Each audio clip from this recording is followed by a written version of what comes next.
Good morning. This is Anna Imagination with the Healing Garden. I'm going to go ahead and do some breathing this morning.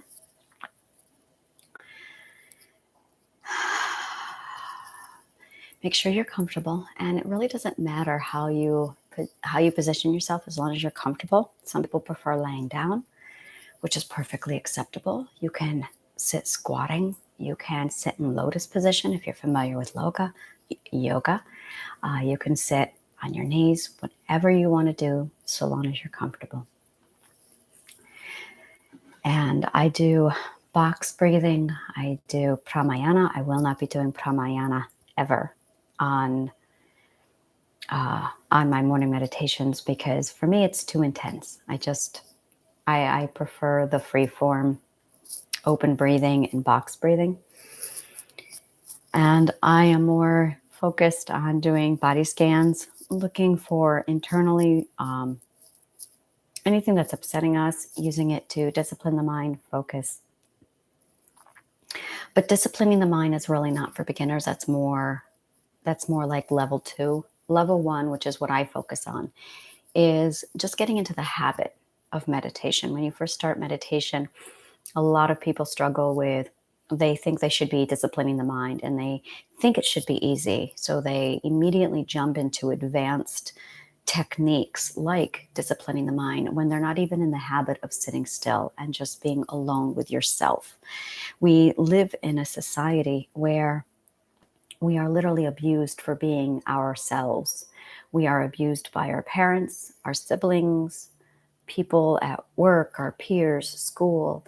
Virtually everybody is the world versus our identity because there is such this expectation to conform to what everyone else is doing. And there is nothing that opposes society more than the identity because identities are just not obedient. So when we sit down to do meditation, it's actually a conversation with yourself. And this is why so many people struggle with meditation, is because we are conditioned to be afraid of ourselves and to push ourselves away. And for most of us, our identity is actually a point of PTSD trigger, where whenever you sit down and take space for your identity, it triggers a PTSD response.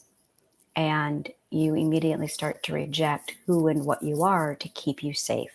Because for most of us, we had to choose, and I do mean most of us, had to choose between safety, being accepted and being loved over our identity. So we have this very toxic trigger association with our identities, where if we were to actually acknowledge our identity, safety, love, acceptance, a community would all be at risk. It is a severe problem. That being said, whenever we meditate, we're actually sitting down and spending time with and tapping into our identity. And if you have this fear of the self, terror of the self, you're going to find meditation to be difficult. And so when people sit down to meditate, they think, oh, it's just clearing my mind. It's just disciplining my mind. I'll just relax. And that's not it at all.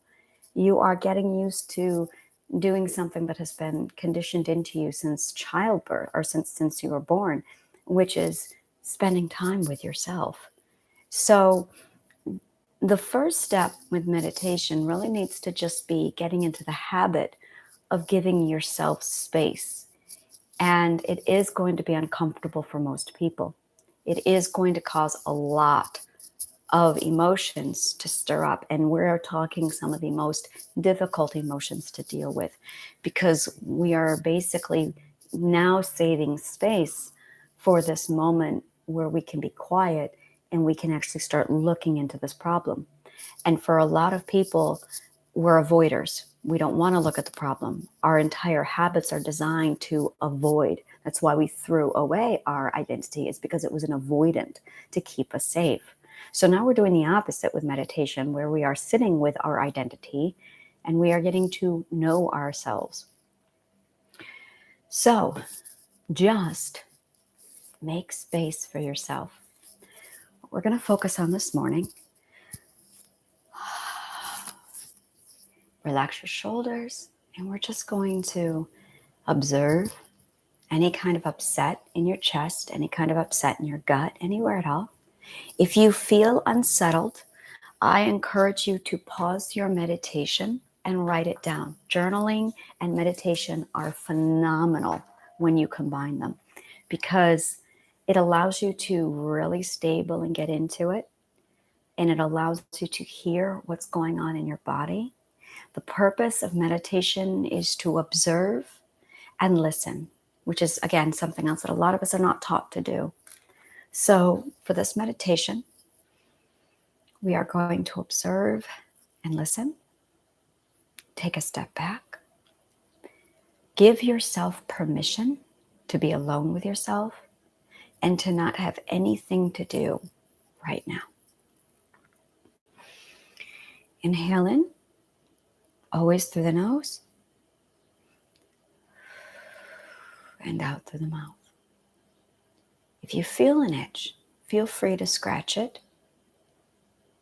Observe it first if you can. Breathe in and out.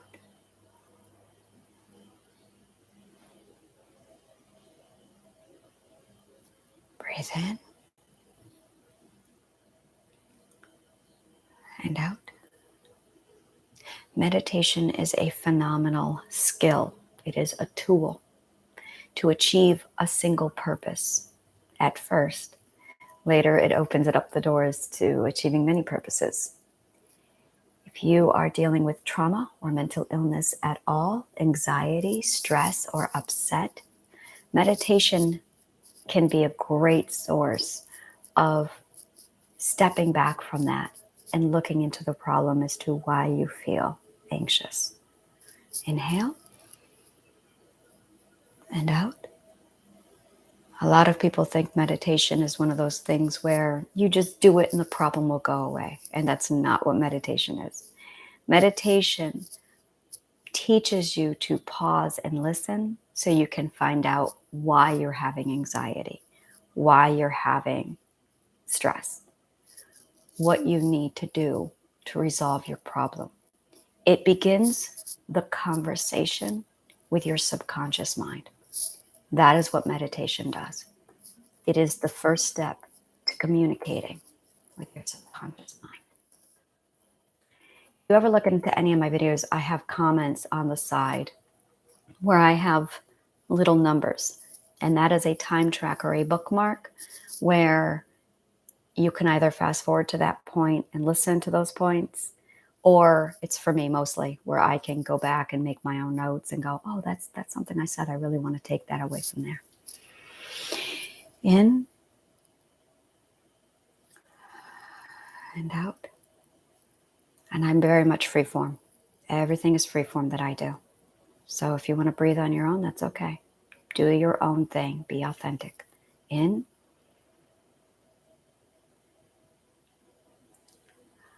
and out.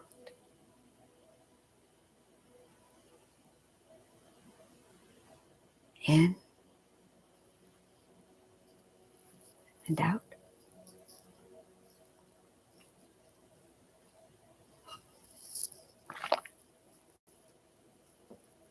In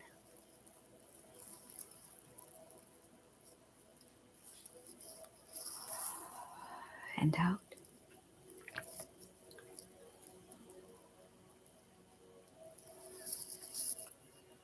In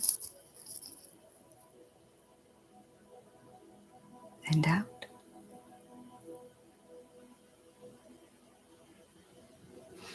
In and out.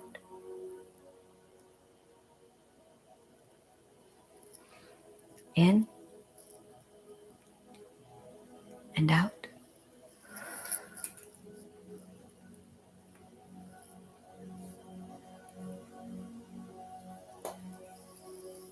In and out.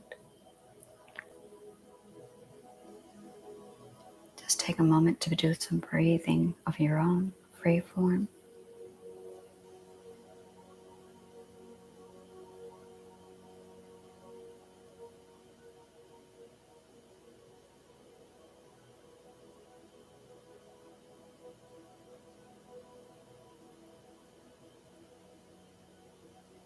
If your mind is racing, that is okay. Minds race. It is what they do.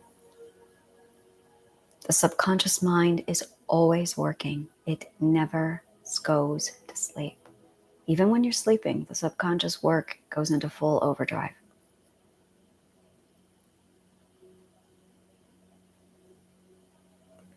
When we are ready to start disciplining the mind and working with the mind,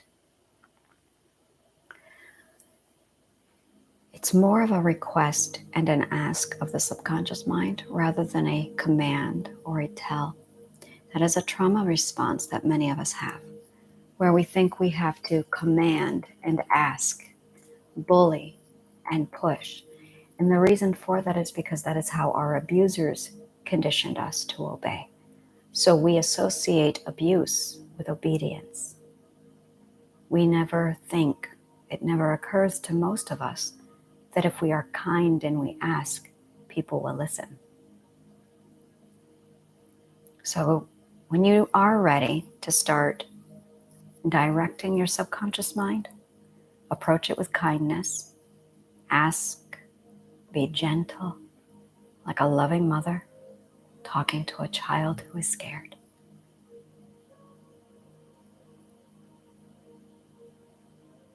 And it's always combined with soothing, listening, reassuring. That's his comfort. This is what comfort looks like. Soothing, calming, reassuring, and then gentle redirection. Yes, I know you have a lot to think about today. Yes, you are very worried about that problem at work. That's validation. Yes, you are worried about the appointments that are coming up today. Yes, you have a lot on your mind. You are worried.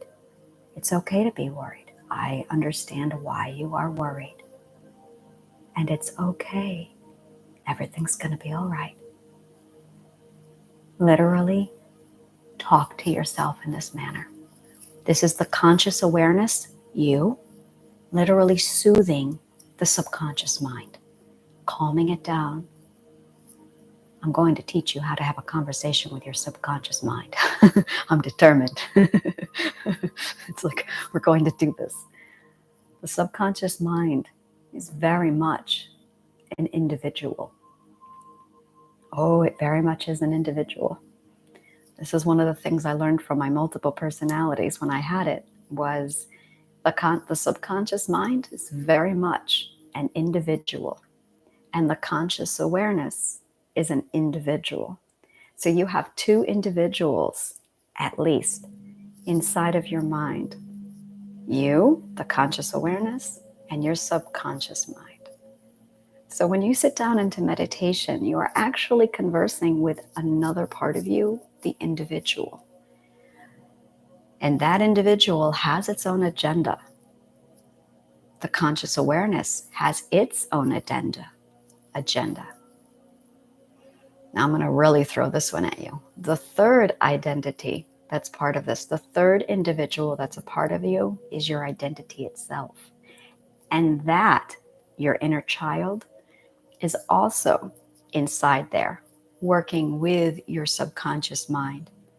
So you have three individuals that make up who you are: your identity, your subconscious mind, and you, the conscious awareness. Three different parts, all three with different agendas, all three with different identities, with different individuals. And once you become aware of the other two, conscious awareness, that's your responsibility, is to become aware of the other two.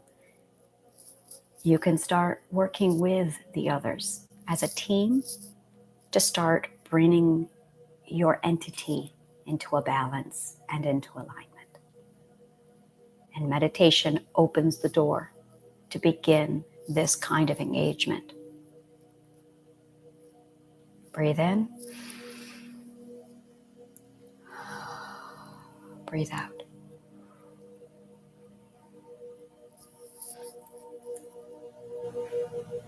Breathe in. Breathe out.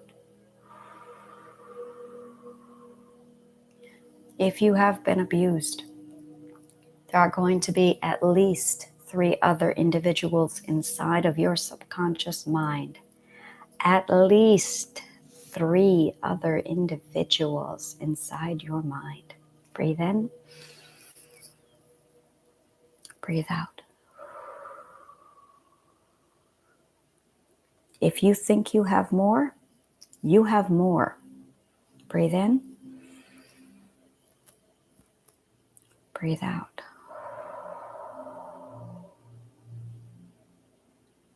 I'm not going to get into those other individuals right now. This is morning meditation. I'm just showing you that you have an identity in the subconscious mind in there to talk to. Breathe in. Breathe out.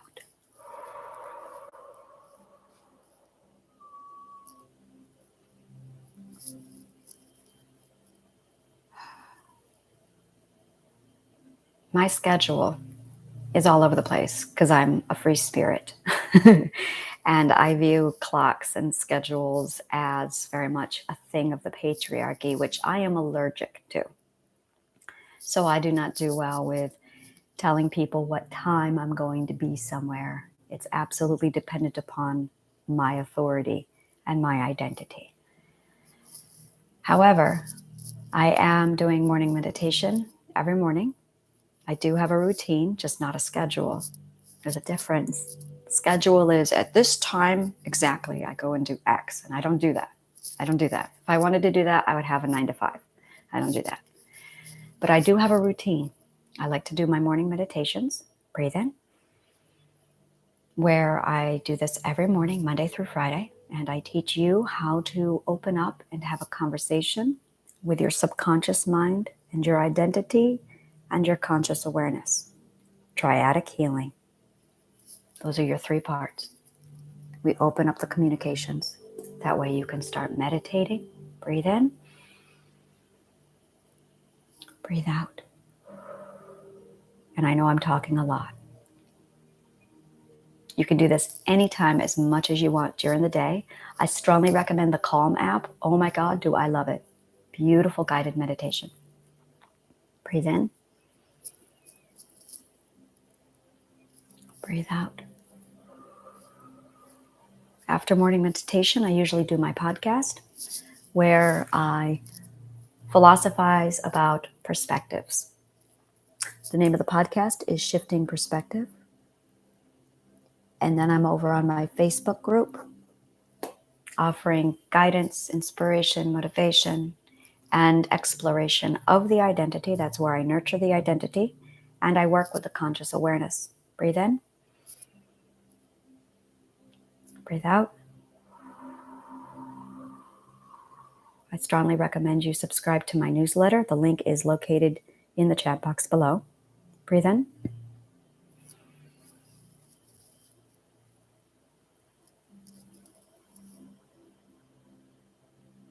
And out.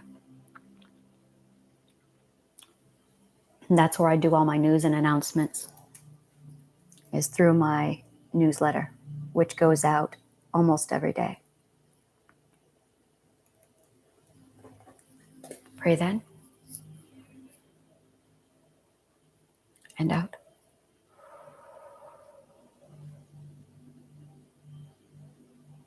Okay, now I'm going to do 5 minutes of just silence for you. I'm going to do some guided breathing, and I'm not going to talk at all while we do this 5 minutes. I'm going to do a little bit of guidance here to show you how to open up and listen and observe.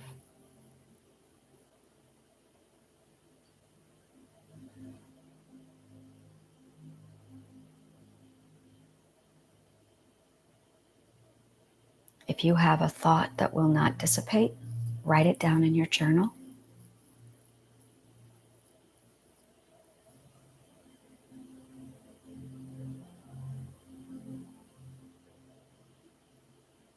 Listen to what the thought is, even if it causes you upset. And use the words, I see you. Very powerful words. I see you.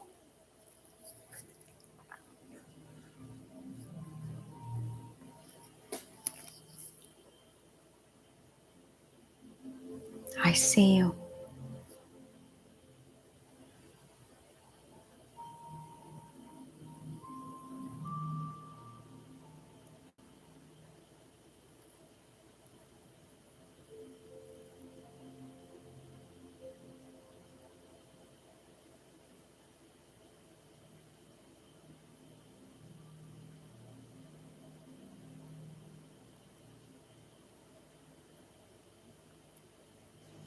Most people who struggle with meditation struggle with making it a priority. Prioritizing meditation is a huge reason why a lot of people struggle with the commitment.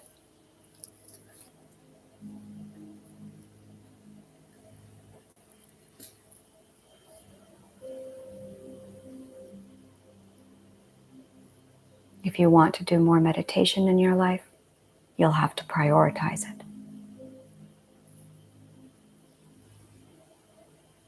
Prioritizing is the process of determining what is important to you and seeing it through no matter what.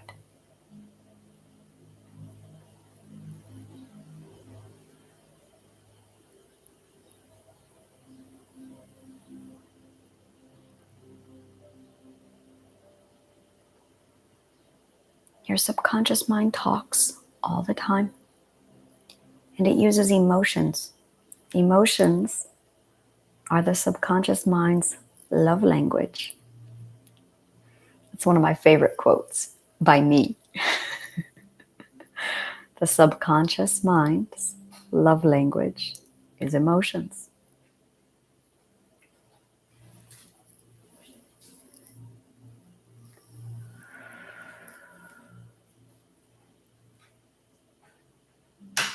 So when you feel an emotion, embrace the emotion. If you are in pain, soothe your subconscious mind. I see you. Everything is okay. You are safe now. Everything is all right. Everything is going to be okay. Everything is okay. You are stronger than you realize. Inhale. Exhale.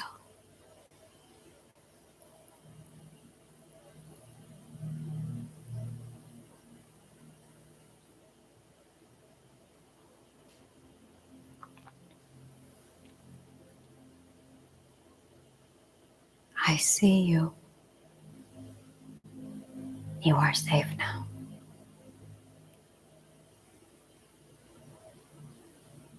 Everything is going to be all right.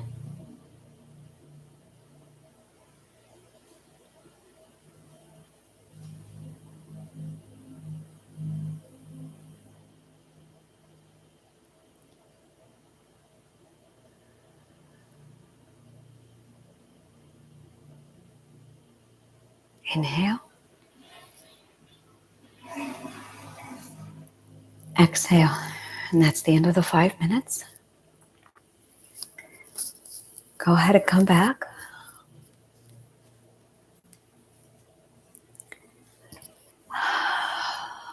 So we're going to go ahead and wrap this up. But this is very much conscious awareness meets identity and meets subconscious mind. I call my subconscious mind Rick. So if you hear me refer to Rick every now and then, that's who I'm referring to. And Angel is the name of my identity. The reason why I give them names is because when you give them a name, it allows you to envision them and it humanizes them, which is really what you need to do. We have a tendency to treat our own subconscious minds like a mysticistic, yeah, I didn't say that right, did I? A mystical unknown, and that increases fear. So by giving these two parts of you a name, it allows you to start to envision faces, personalities with them. And the identity does have its own personality, and the subconscious mind has its own personality, and you, the conscious awareness, has its own personality. And the three of you share your conscious mind, unless you have multiple personalities. If you have multiple personalities, then you have multiple conscious minds, not multiple personalities, actually. That's where they get that wrong. Everyone has multiple personalities, multiple alters, multiple identities. That's what the conscious mind and the id and the conscious awareness is. But it's all umbrellaed under one conscious mind. Multiple personality disorder or dissociative identity disorder is actually when you have multiple conscious minds. And it's the conscious mind that you switch between when you have multiple personalities. And the conscious minds each have their own memory bank, which is why someone with multiple personalities experiences amnesia, is because you're only accessing one conscious mind bank. After integration, you are putting everyone and everything under one conscious mind with one memory bank. So that's when the memories all start to merge back. That's when the identities all start becoming consciously aware of each other. That's integration. But if you're not a multiple, you already function under one conscious mind.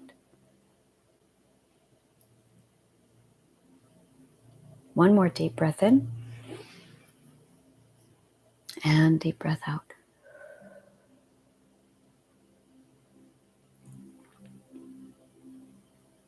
Thank you so much for joining me this morning. I will see you tomorrow morning.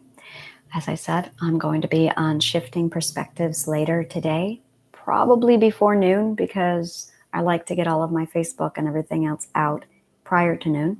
I have online courses, online classes that range from $25 up to $15,000. That's available on my website, www.anashealinggarden.org. Subscribe to my newsletter. For the daily newsletter, you'll get news and announcements. That's only Monday through Friday. I do not work on weekends. I actually don't work on Wednesdays. That's my very low day.